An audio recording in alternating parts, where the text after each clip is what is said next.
6 Thai citizens remain as hostages in Gaza, with ongoing efforts by Thai authorities to secure their release. Since the conflict began in October 2023, Thailand has managed to bring 23 hostages home thanks to a brief ceasefire. Thai officials are hopeful that another ceasefire could free the remaining hostages, though there's currently no sign of new negotiations. Meanwhile, there is information about the hostages in Gaza. According to Associate Professor Panithan Wattanayakon, negotiators have struggled for nearly a month to reach hostages held by Hamas due to the complex and fractured command structure of Hamas on the ground. For Thailand, there is maybe another complication. I think the ministries of labor and foreign affairs need to verify some of these names again with teams like the president of the Parliament of Thailand, who helped negotiating the release, that who really are on the official list, of hostages, who are not. Of course, we have a lot of Thai workers still in Israel, numbers in thousands. So in the verification of these, names and lists, maybe the conflicting, reports are coming from that also, from different teams. So I think so far we still hope and rely on the official accounts,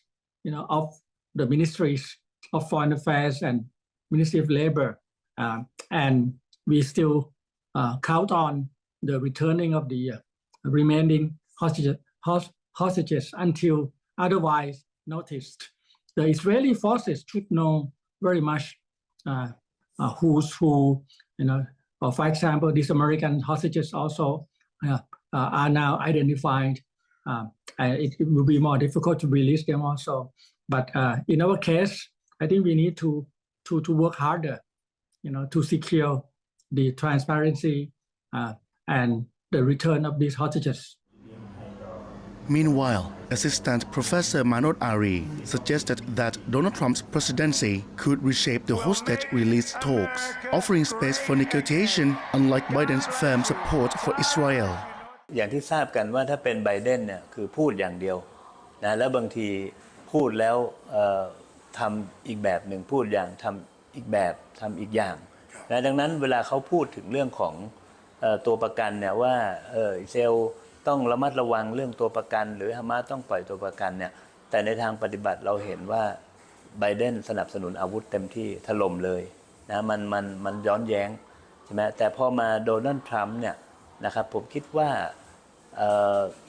ด้านหนึ่งเนี่ยโดนัลด์ทรัมป์จะพยายามให้สงครามมันยุตินะฮะมันจะทำให้สถานการณ์เนี่ยค่อยๆดีขึ้นนะครับคือถ้าเราคาดหวังนะว่าโดนัลด์ทรัมป์มาจะทำให้สงครามยุติเลยเนี่ยนะครับคงเป็นไปได้ยาก For Associate Professor Panithan, the structure of the conflict may not allow Donald Trump to negotiate for peace quickly, especially in the Middle East. Quite clear the new appointments of key people in the new Trump administration, ranging from the foreign affairs or the State Department, secretary, the ambassadors to the United Nations, CIA director, Homeland, secretary, all have a record of supporting Israel quite, strongly. Some of them even went very far against Palestinians, as you see in the reports. So, in principle, I think they may agree to push toward peace through negotiation. But in practice, some of these new coming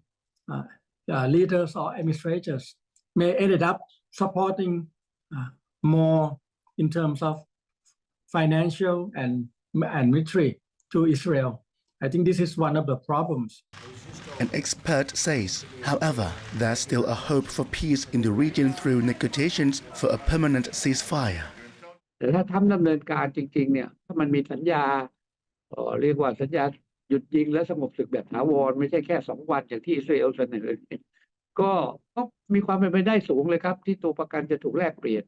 และถ้าเป็นคนไทยก็ต้องส่งกลับไทยเพราะงั้นตรงนี้เนี่ยก็ต้องดูว่าเมื่อต้องรอเดือนมกราเนาะประมาณ20 มกรามั้งสาบานตัวว่าตอนนั้นเมื่อทรัมป์ขึ้นมาเป็นประธานาธิบดีแล้วเนี่ยจะดำเนินการอย่างไรในการทำให้อิสราเอลทำจับมือหยุดยิงกับฮามาส กิตติพัฒน์ชื่นสุขจิต reporting for Thai PBS World